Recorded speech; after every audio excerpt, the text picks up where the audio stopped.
우리 교회는 초대교회 영성을 다시 한번 회복하자는 마음으로 사도행전 말씀을 통해서 우리가 같이 은혜를 받고 있습니다. 오늘은 특별히 이 스데반 집사님의 순교 이야기를 통해서 은혜를 받고자 합니다. 자, 우리 스데반 집사님이 누구냐 할 때 지난주에 우리가 공부했던 내용들 기억해 보면요. 이제 구제 문제로 좀 교회가 어려워졌을 때 7 지사를 세웠죠, 교회에서. 그때 제일 먼저 이름이 나온 사람이 스데반 집사님입니다. 그래서 우리 교회 성경에는 이름 순서가 되게 중요하거든요. 그런데 제일 처음에 이름이 나왔다는 것은 그가 정말 가장 그곳에서도 7명 중에서도 가장 돋보이는 사람이었다는 것을 의미하는 거죠. 이 스데반 집사님의 특징이 뭐냐? 지난주에 우리가 공부해봤지만 성령과 지혜가 충만하고 사람들에게 칭찬받는 사람들 7을 세웠다 했거든요. 그 중에서 가장 성령이 충만하고 가장 지혜롭고 가장 사람들에게 인정받는 사람이 바로 스데반 집사님이었다는 것입니다. 그런데 안타깝게도 이 스데반 집사님이 오늘 말씀을 전하다가 예수님을 전가하다가 죽임을 당하게 됩니다. 그래서 최초의 순교자라고 하는 타이틀을 얻게 되었습니다. 최초의 신약 성경의 최초의 순교자. 여러분, 이 성경에 증인이 되라는 말 예수님 하셨죠. 증인이 되라. 근데 이 증인이라는 말과 또 순교라는 말이 원어로 보면 단어가 같은 뜻입니다. 그래서 증인이 곧 순교, 즉 생명을 거는 사람이 증인이다. 예수님이 우리에게 증인이 되라고 할 때는 시시한 걸 이야기한 게 아니에요. 생명을 걸 만한 가치가 있는 일이니까 너희가 이 일을 위해서 생명을 걸으라 하는 의미에서 증인이 되라 라고 했어요. 실제로 오늘 성경에 보면 스데반 집사님은 증인이 되다가 생명을 잃게 됐어요. 그래서 여러분, 증인이 된다는 게 쉬운 일이 아니에요. 이런 법정에서도 왜 이렇게 보면 이렇게 범죄에 이렇게 증인이 되려고 하면 위험한 경우가 많잖아요. 그래서 증인들을 보호하거나 뭐 그런 영화도 많이 나오고 하잖아요. 실제로 이런 일이 있었어요. 여러분 잘 아시는 그 대부의 이 사람을 가지고 이제 주인공을 했는데 그 알 카포네라는 사람이죠. 유명한 마피아 두목. 이 사람이 1920년대 시카고 일대를 주름잡았던 유명한 마피아 두목입니다. 이 사람이 아주 나쁜 짓을 많이 했어요. 뭐 밀주, 매음, 도박, 뭐 살인, 교사 이런 거 해가지고 30대 나이에 벌써 700억을 모았어요. 그런데 문제는 뭐냐? 이 사람을 법정에서 집어넣을 수가 없는 거예요. 왜냐하면 증인이 있어야 법적으로 이 사람을 집어넣을 수가 있는데 아무도 증인을 안 쓰려고 하는 거예요. 왜냐하면 마피아의 증인을 쓰면 특히 그 두목인데 증인을 쓰면 그때는 또 법도 이렇게 좀 잘 통하지 않는 시대니까 20년대 언제 죽을지 모르는 거예요. 그래서 아무도 증인을 안 쓰려고 하는 거예요. 또 이 사람 알카포네에게 아주 좋은 변호사가 있었습니다. 이지 에디라는 사람이 있었는데 이 사람이 또 변호를 아주 잘하는 사람이에요. 그래가지고 또 그때마다 법망을 잘 피해 나가요. 그래서 이 알카포네가 이지 에디에게 아주 보수를 많이 주고 또 경호원도 딸려주고 또 좋은 저택에서 최고급으로 그렇게 대우를 해주었습니다. 그런데 어느 날 이지 에디가 아이를 낳게 됐어요. 아이를 낳게 되면 부모의 마음이 좀 달라지잖아요. 천진난만 아이 얼굴을 한참을 보고 있는데 이지 에디의 마음에 이런 생각이 들었는 거예요. 내가 앞으로 이 아이를 키우는 데 있어서 최고의 교육을 시킬 수 있다. 돈이 많으니까. 최고의 멋진 집에서 최고의 교육을 시킬 수 있는데 과연 이 아이가 나의 정체를 알게 되었을 때 내가 떳떳한 아버지가 될 수 있을까? 내가 이 아이 앞에서 정말 부끄러운 아버지가 되지 않을까?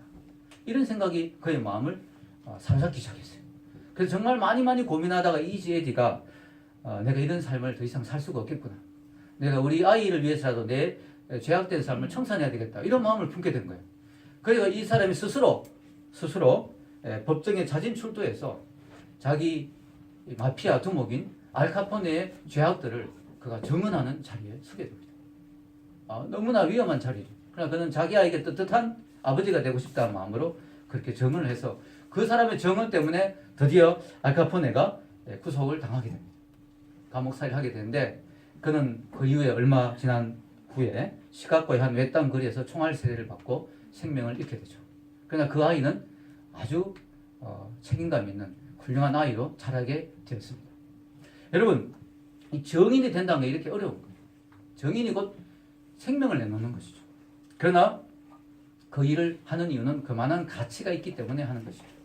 여러분, 이 법을 바로 세우기 위해서 정언을 하는 것도 이렇게 가치가 있다면, 생명을 걸 만한 가치가 있다면 예수 그리스도의 복음을 위해서, 하나님의 나라를 위해서, 영원한 천국을 위해서, 영혼의 구원을 위해서 정인이 된다는 것은 또 얼마나 더 가치가 있는 일이겠습니까? 자, 여러분, 이 스데반, 여러분 스데반 집사님이 최초의 순교자가 되었는데요. 스데반이라는 이름의 뜻이 뭔지 혹시 아십니까? 놀랍게도 스데반의 이름의 뜻은 면류관이라는 뜻입니다. 면류관. 너무 놀랍죠? 예수님이 이런 약속을 하셨죠. 요한계시록 2장 10절 읽어보겠습니다. 내가 죽도록 충성하라. 그리하면 내가 생명의 면류관을 내게 주리라. 그래서 이런 스데반 집사님 이름 그대로 천국에서 생명의 면류관을 받은 줄로 믿습니다. 아름다운 정인의 삶을 살았죠. 스데반 집사님이 죽는 순간에 어떤 일이 일어나느냐. 참 놀랍게도요. 스데반 집사님이 딱 죽는 그 순간에 영안이 딱 열렸어요. 영안이 딱 열려서, 왜냐하면 지금 육신에서 영혼이 빠져나온 순간이니까 아직까지 육신에 붙어 있긴 있는데 영안이 열리니까 이게 놀라운 일이 난 거죠. 하나님의 보좌가 보이면서 그게 예수님이 서 계신 모습이 보였습니다. 자, 그게 오늘 55절에서 56절에 나오는데요. 위에 한번 읽어볼까요? 55절에서 56절 시작. 스데반이 성령 충만하여 하늘 우리로 주목하여 하나님의 영광과 및 예수께서 하나님 우편에 서신 것을 보고 말하되 보라 하늘이 열리고 인자가 하나님 우편에 서신 것을 보노라 한대. 이야, 예수님이 하나님 보좌 우편에 서 계신 거예요. 여러분, 근데 여러분 성경에 보면 예수님이 십자가에 죽으시고 부활하시고 성천하셔서 어떻게 계시냐면 서 계신 게 아니고 앉아 계신다고 되어 있어요. 히브리서 12장 2절에 여러분 주보에 적어 놓았는데요. 한번 읽어볼까요? 시작. 믿음의 주여 또 온전하게 하시는 예수를 바라보자. 그 앞에 있는 기쁨을 위하여 십자가를 참으사 부끄러움을 개의치 아니하시더니 하나님 보좌 우편에 앉으셨느니라. 성경은 분명히 예수님이 하나님 보좌 우편에 앉았다고 되어 있어요. 여러분 예수님이 대제사장이잖아요. 이 대제사장의 특징이 이 지성서에 보면 의자가 없어요. 의자가 없습니다. 이 앉아서 쉬는 곳이 아니에요.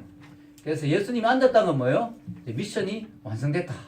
이제 대제사장의 사명을 다 마쳤다 하는 사명의 완수를 의미하죠. 또 하나님 보좌 우편은 권력의 자리죠.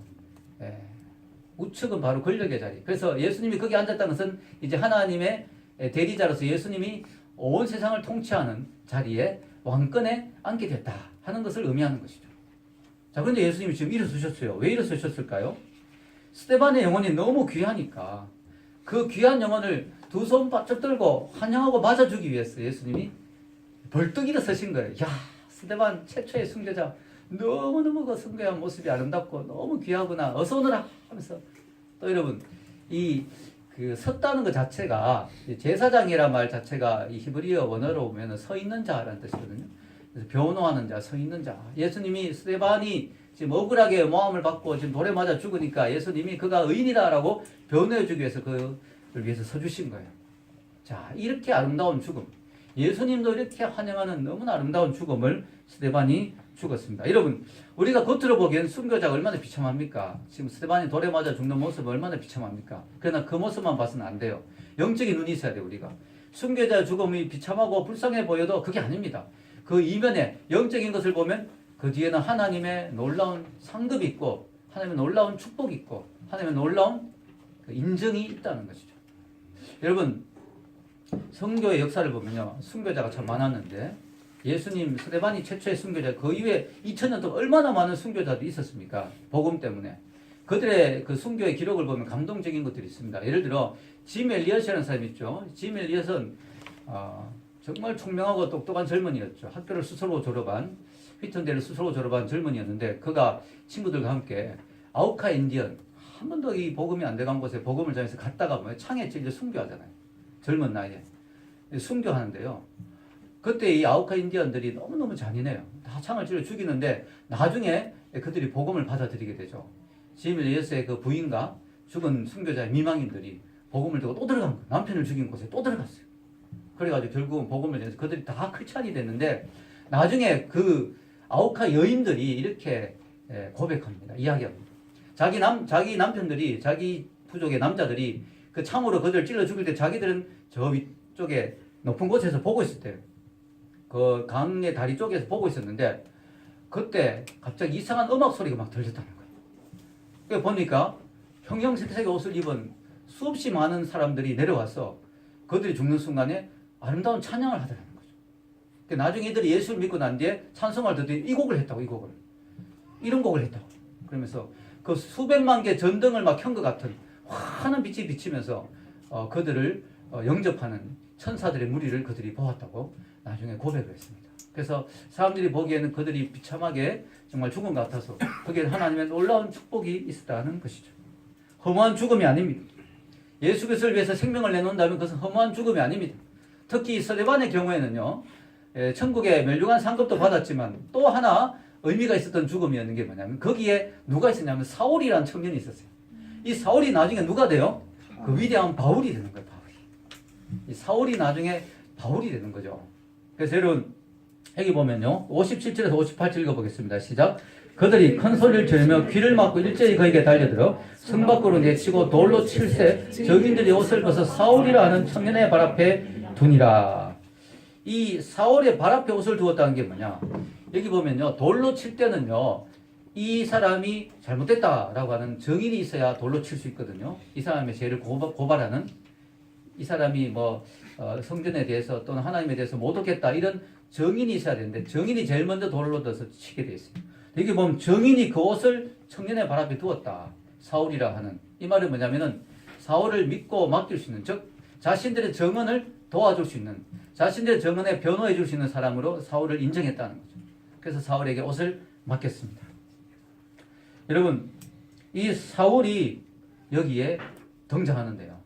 이 사울이요, 말은 안 했지만 침묵하고 있죠. 여기 보면. 그러나 마음으로는 큰 충격을 받았을 거예요. 왜냐하면 스데반이 죽어갈 때의 표정, 스데반이 죽을 때 그 표정, 물론 딱 죽는 그 순간의 표정은 안 나오지만요, 아마 이 표정이 공회에서의 표정과 같았을 거라고 생각해요. 왜냐하면 하늘이 열리는 걸 봤으니까. 자, 공회에서 스데반이 막 고소를 당할 때 어떤 표정이었어요? 사도행전 6장 15절 읽어보겠습니다. 시작. 공회 중에 앉은 사람들이 다 스데반을 주목하여 보니 그 얼굴이 천사의 얼굴과 같더라. 이 스데반은 지금 자기가 죽음이 다가오고 있다는 걸 아마 직감했을 거예요. 이런 상황인데도 얼굴이 뭐예요? 환하게 빛이 납니다. 네로 황제가 기독교인들을 많이 핍박했죠. 사자굴에 집어넣고 얘가 막 찢어 죽이고 했는데 네로가 죽어있는 기독교인의 얼굴을 보면서 그렇게 충격을 많이 받았대요. 왜냐하면 얼굴이 다 평화롭고 웃으면서 죽어. 어떻게 이럴 수가 있냐면서 네로가 막 미쳐버렸다는 거예요. 그걸 보면서. 스데반의 얼굴이 평화로운 얼굴, 천사의 얼굴같이 빛이 환하게 나는 걸 보면서 사도 바울이 충격을 받았어요. 도대체 이게 뭐냐? 그리고 스데반이 죽으면서 하는 기도, 이 기도를 보고 또 엄청나게 충격을 받았겠죠. 기도를 듣고. 자, 59절에 60절에 스데반의 기도 읽겠습니다. 그들이 돌로 스데반을 치니 스데반이 부르짖어 이르되 주 예수여 내 영혼을 받으시옵소서 하고 무릎을 꿇고 크게 불러 이르되 주여 이 죄를 그들에게 돌리지 마옵소서. 이 말을 하고 자니라. 죽는 게 아니에요. 자니라. 잤어요. 하나님 보시기에는 죽은 게 아니에요. 잠시 자고 있는 거죠. 자, 여러분, 스데반이 죽을 때 남긴 이 기도가 예수님의 기도하고 너무 똑같은 거예요. 예수님도 돌아가실 때 뭐라고 했어요? 아버지여 내 영혼을 받으시옵소서. 그리고 이 죄를 그들에게 돌리지 마옵소서. 저들은 자기들이 하는 일이 무엇인지 모르고 있나이다 하면서 용서하는 기도를 하셨죠. 예수님이. 근데 예수님의 기도하고 너무 똑같은 거예요. 스데반의 기도. 저는 이렇게 생각해요. 만약에 스데반이 죽으면서 이를 가면 하나님 이 피를 그들에게 돌리시옵소서. 하나님 나의 이 죽음을 결코 잊지 마옵소서. 하나님의 방법으로 복수하옵소서. 원수를 심판하옵소서. 이렇게 죽었다면 사도 바울의 회심이 일어났을까? 쉽지 않았을 거라고 생각해요. 스데반의 이 기도를 듣고 사울이 죽이긴 죽였지만 충격을 받아. 도대체 이 기도가 뭐냐? 마음에 막 울림이 있었을 거예요. 도대체 이게 뭐냐? 이게 사울이 변화될 수 있는 또 하나의 계기가 될 수 있지 않았겠나 생각합니다. 여러분, 어거스틴, 유명한 교부 신학자 어거스틴은 이런 말을 했어요. 스데반의 기도가 아니었으면 초대교회는 바울을 갖지 못했을 것이다. 우리가 기억해야 될 사실은요, 우리의 기도는 반드시 응답된다. 아멘. 심지어는 기도한 그 사람이 죽고 난 뒤에도 응답된다. 스데반은 바울이 변화된 걸 못 봤죠. 사울이.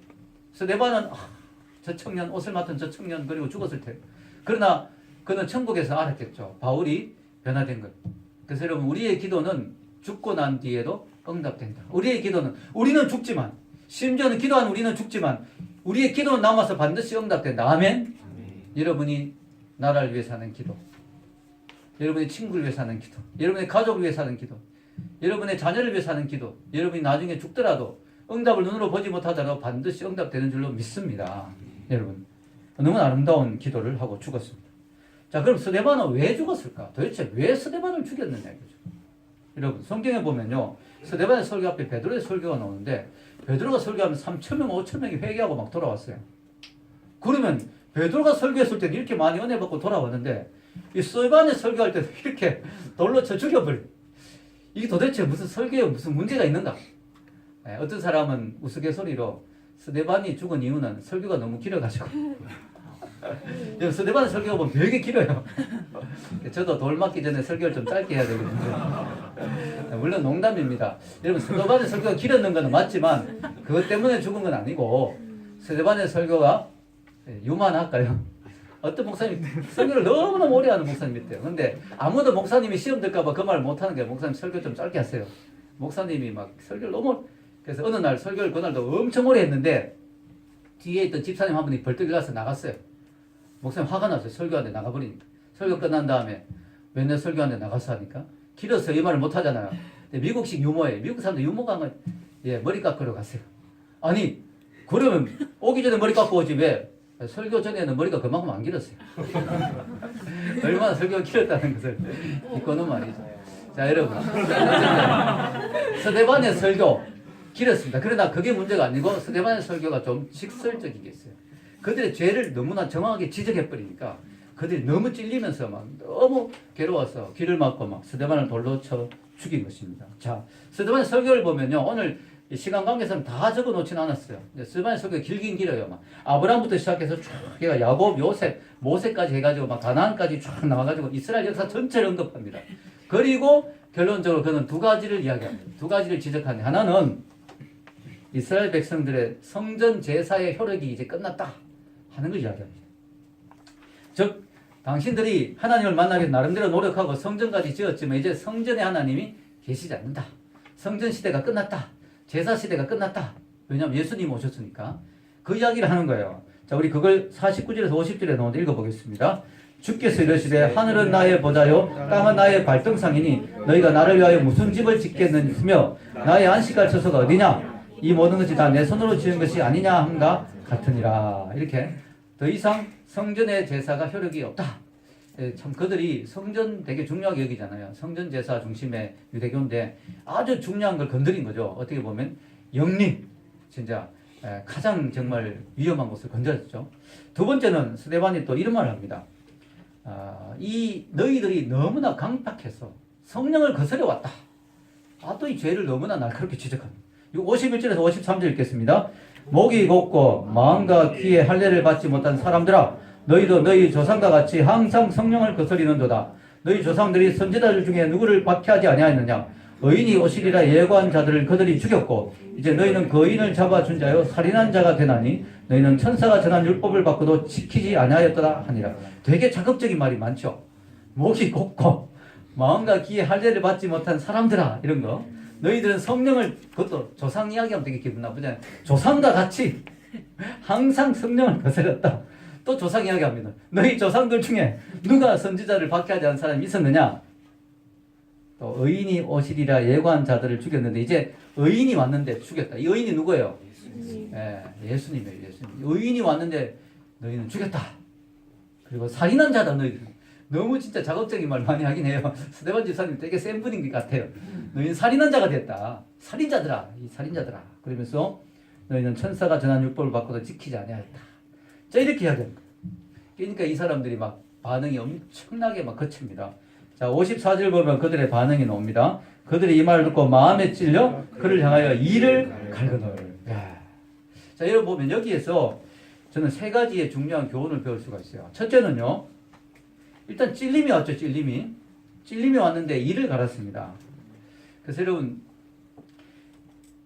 성경에 베드로가 메시지를 전해서도 찔림이 왔다고 되어 있어요. 마음에 찔려라고 되어 있어요. 성경에. 근데 찔렸는데 그 다음에 회개했는데 이들은 이를 갈고 덤벼들었어요. 그래서 여기 배울 수 있는 교훈 첫 번째는 이 좋은 설교는 마음에 찔림을 주는 설교여야 한다.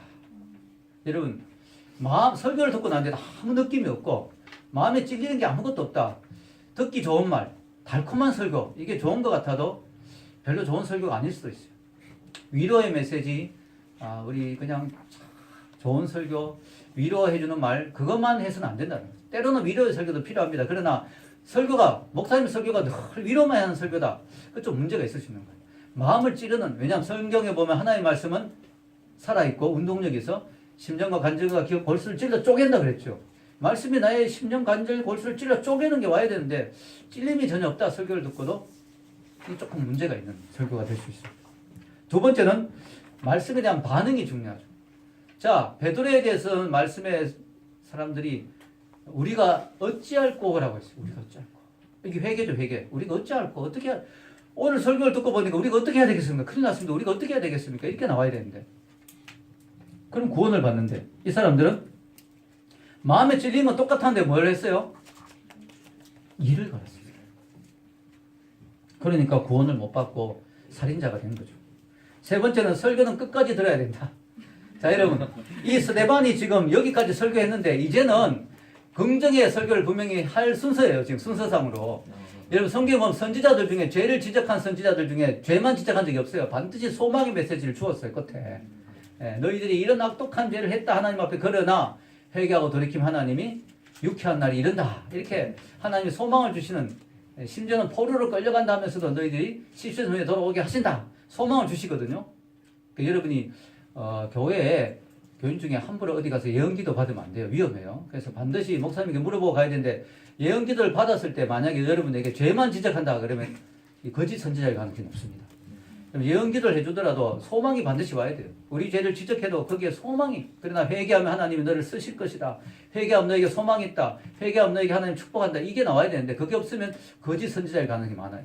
겁만 줘가지고 겁을 줘서 막 거짓 선지자, 이단들 막 겁만 주잖아요. 겁만. 이게 잘못된 거죠.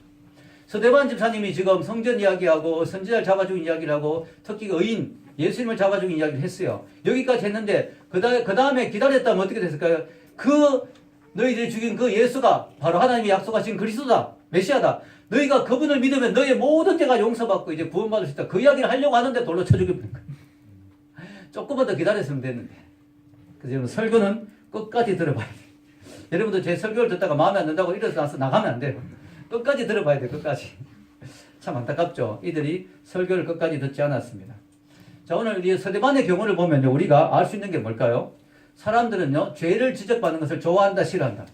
싫어한다. 너무너무 싫어한다. 죄를 지적하는 걸 너무너무 싫어한다. 제가 어떤 그 설교학 책 읽었는데, 야, 충격받았어요. 미국의 어떤 목사님 교회인데요. 그 교회는 이 강대상 앞에 방탄유리가 있다는 거예요. 왜냐하면 목사님이 설교하는데 총으로 2번이나 쐈다는 거예요. 설교 죄를 지적하니까 벌떡 일어나 총을 쐈어요, 목사님이. 그래서 2번을 당하고 난 뒤에 목사님 방탄유리를 설치해가지고. 그래서 우리나라에 진짜 총이 없는 게 너무 감사하더라고요. 이렇게 죄를 싫어하는 사람들이 많습니다. 그래서 방탄유리를 설치할 정도로. 그래서 여러분, 사람들은 죄를 지적하는 걸 싫어해요. 근데 그게 사실은 보약이 되는데, 그게 사실 그의 인생을 바꾸는데, 죄를 지적하는 걸 싫어합니다. 그래서 여러분이 마음에 설교를 할 때, 저는 여러분의 누구를 지적한 설교를 잘 안 합니다. 이 지목해서 저 사람 오늘 들으라고 설교, 이거 저는 그 목사의 양심으로 저는 못하겠더라고요. 저는 그렇게 안 하는데, 여러분이 만약에 설교를 들었는데, 목사님이 내 이야기를 어떻게 알고 있지? 이런 생각이 들잖아요, 예를 들어. 그러면, 일러 바쳤지? 이렇게, 예를 들어, 연우가 막, 목사님이 내 이야기, 얘들이 누나 일러 바쳤지? 내 이야기. 이렇게 하면 안 되는 거예요. 여러분, 그게 뭐냐면은, 성령님 지금 내 마음에 말씀하시는 거예요. 아멘? 이 내 마음이 찔릴 때는 성령님 지금 말씀하시는 거예요. 그렇게 받아들이고 회개하면 되는데, 거기에 대해서 막 거부감을 가지면 안 되는 거죠. 여러분, 이스라엘 백성들은 성령을 늘 거부해왔습니다. 성령님의 그 감동을 거부하고 막 성령에 대적을 했어요. 그러나 오늘 스데반의 집사님은 성령이 충만했어요. 자, 오늘 순교자의 영성을 한번 생각해 봅시다. 여러분, 교회, 오늘 제목이 뭐예요? 스데반과 같은 순교자가 있는 교회. 교회에 이런 자세를 가진 사람, 순교자의 영성을 가진 사람이 많을수록 교회는 건강해지고 교회는 은혜가 넘치겠죠. 여러분, 우리나라도 초창기에 복음이 들어왔을 때 엄청나게 많은 사람들이 순교했습니다.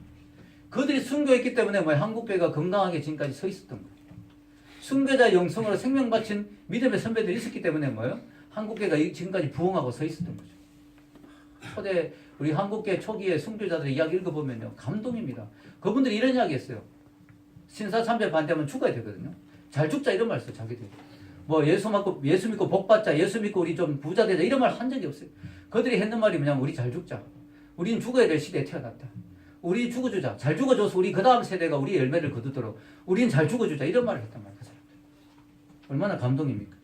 여러분, 초대교회도 마찬가지죠. 이 스데반의 순교로부터 해서 얼마나 많은 박해와 순교가 있었는지 몰라요. 그들의 순교 때문에 지금까지 복음이 전해진 거예요. 그래서 터툴리안이라는 유명한 교부는 이런 말이에요. 순교자의 피는 교회의 씨앗이다. 유명한 말이죠. 순교자의 피는 교회의 씨앗이다. 순교자의 피가 교회의 씨앗이 되어서 지금 교회가 지금까지 부흥했다는 거죠. 그래서 여러분, 여러분에게까지 전해진 이 복음을 여러분 우습게 생각하지 마세요. 이 복음이 전해지기까지는 얼마나 많은 순교자의 피가 흘렀는지 몰라요. 그 피를 다 모으면 아마 강같이 흐를 거예요. 강같이. 여러분을 위해서, 여러분에게 여기까지 복음이 전해지기 위해서 흘린 순교자들의 피를 다 모으면요, 아마 큰 강이 되어 흐를 겁니다. 여러분, 순교자 중에 2세기경 로마에 탄압돼 순교했던 이그나티우스가 있어요. 이그나티우스는요, 당시 안디옥의 감독이었는데요, 트리아누스 황제의 박해 때 사자굴에 들어가서 죽습니다. 그런데요, 그때 죽기 전에 이런 말을 남겼어요. 나를 맹수에게 주어서 그들을 통하여 하나님께 이르도록 하라. 나는 하나님의 밀이다. 맹수의 이에 갈려 그리스도의 순전한 떡이 되리라. 오라, 불이든 철이든 맹수에 움켜쥐고 뼈를 부수고 사지를 자르고 온몸을 부숴버리는 것들이라도 오라. 악마의 잔인한 고문도 오라. 그것들은 오직 나로 그리스도에게 이르게 하는 것일 뿐이라. 이런 말을 남기고 죽었습니다. 순교했죠. 이런 사람들 때문에 로마가 복음으로 정복이 된 거죠. 여러분, 만약에 초대 교회에 순교자들을 보면서 사람들이 겁을 먹고, 어휴, 복음 안 전해야 되겠어. 적인이 된 건 곧 죽는 거구나. 복음 안 전해야 되겠어. 나 혼자 구원받고 끝내야지. 하고 당대 믿고 끝났다면 복음이 그걸로 끝나버렸겠죠. 우리나라에도 복음이 들어서 엄청나게 많이 순교했는데, 일제시대, 공산 6.25 때, 만약에 그들이, 복음을 전하면 순교하는구나. 딱 혼자 믿고, 예수 믿는 표시 안 내야지. 라고 했다면, 그 당대의 복음이 끝나버렸을 거예요. 지금까지 복음이 안 전해졌을 거예요. 그들이 생명 걸고 복음을 전하고 순교자의 삶, 정인의 삶을 살아 주었기 때문에 복음이 여러분에게 전해진 거예요. 아멘? 여러분이 지금 가지고 있는 이 복음이 얼마나 소중한지 몰라요. 피로 전해진 복음이라는 사실을 기억하시기를 바랍니다. 여러분, 안타까운 건요, 지금 순교자가 2000년 전에만 있었냐? 아니죠. 지금이 더 많아요. 초대교회 때보다 순교자가 지금 더 많아요. 북한, 중국, 인도네시아, 무슬림, 엄청나게 많은 아프리카 순교자들이 지금도 엄청나게 많습니다. 최근 한 100년 사이에 순교자가 지난 2000년 순교자보다 더 많다고 할 정도로 많아요. 그리고 지금도 순교하는 나라를 계산해 보니까 제가 자료를 찾으니까 70개국 정도 되더라고요. 박혀봤거든요. 70개국이 넘는 나라에서 지금도 예수 믿음 그걸로 막 감옥 가고 재산이 몰수당하고 쫓겨나고 죽임을 당하는 그런 나라가 지금도 전 세계 70개국이 넘어요. 그럼 그걸 생각할 때 우리가 이 순교자 스데반을 생각하면서 또 전 세계 순교당하고 핍박받는 성도들 위해서 기도해야 될 줄로 믿습니다. 기도해야 돼요. 여러분, 저는 오늘 제목 스데반과 같은 순교자가 있는 교회라는 제목으로 말씀을 전했는데요. 저는 순교를 생각할 때 우리가 착각하는 게 있어요. 순교는 희생이다. 아까운 목숨을 잃는 거다라고 생각하기 쉬운데요. 순교는 희생이라고 저는 정의하기보다는 순교는 사랑이다라고 정의하고 싶습니다. 왜냐? 여러분, 우리가 누군가를 사랑하면 어떻게 돼요? 내 것을 주고 싶죠. 여러분, 사랑해봤습니까? 사랑하면 주고 싶잖아요. 돈도 주고 싶고, 선물도 주고 싶고, 내 마음도 다 주고 싶고, 내 모든 걸 주고 싶고, 마지막에 내 생명까지 주고 싶은 게 사랑이에요.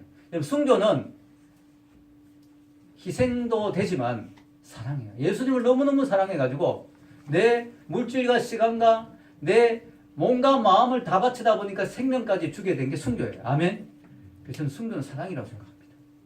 여러분, 주님을 너무너무너무 사랑하는 마음이 모여서 만들어진 작품이 순교다. 여러분, 우리가 21세기 대한민국에서 순교하기는 쉽지 않을까요? 그러나 여러분, 우리가 기억해야 될 것은 순교자의 죽음을 죽지는 못하더라도 순교자의 삶은 살아야 되지 않겠는가? 아멘? 여러분, 우리가 순교자의 죽음은 못 죽어도 순교자의 삶은 살아야 되지 않겠어요? 그럼 순교자의 삶이 뭡니까? 그것은 바로 예수님을 위해서 내 권리를 포기하는 것, 나의 것을 내려놓는 것, 그것이 바로 순교자의 삶이죠.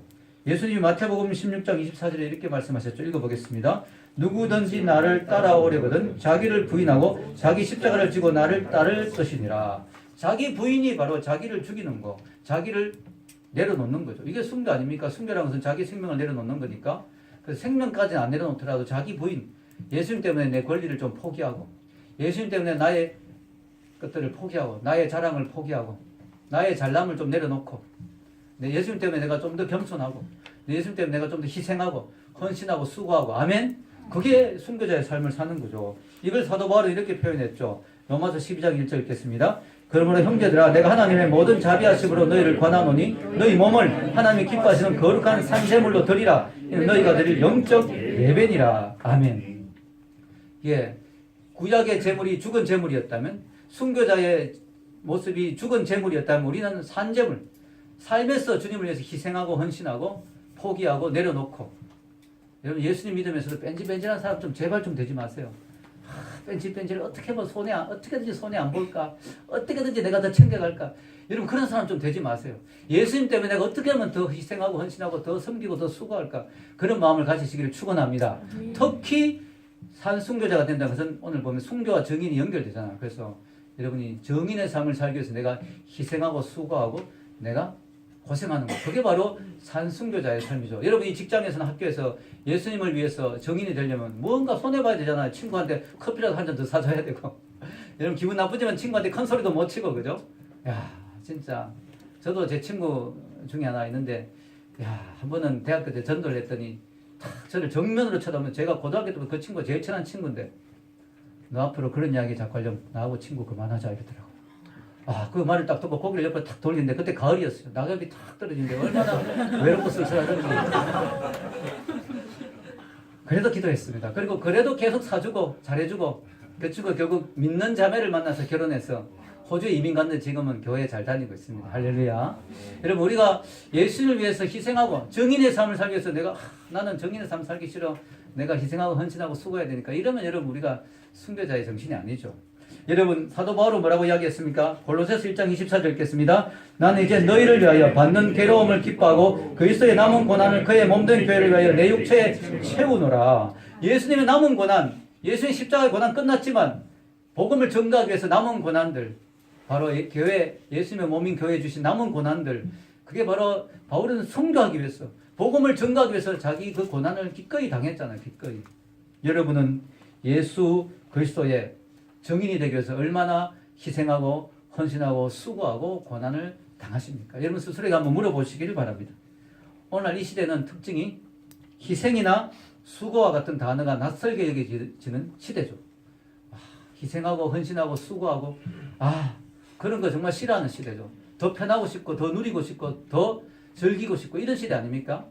그래서 순교한다, 뭐 희생한다 이런 단어가 좀 와닿지 않는 시대예요. 우린 그럴수록 오늘 서대반 집사님의 순교를 보면서 순교자적인 영성, 순교자적인 정신, 순교자의 죽음은 못 죽더라도 순교자의 삶을 사는 여러분이 되기를 축원합니다. 여러분 마지막으로 저는 월리엄 번저가 있는 말을 하고 마치겠어요. 월리엄 번저가 이런 말을 했어요. 내가 순교자의 죽음, 순교자의 멸류관은 아니더라도 순교자의 마음이라도 가졌으면 좋겠다. 여러분이 그런 마음을 가질 때 우리 교회가 더 건강해지고 하나님의 나라가 더 확장될 줄로 믿습니다. 기도하겠습니다.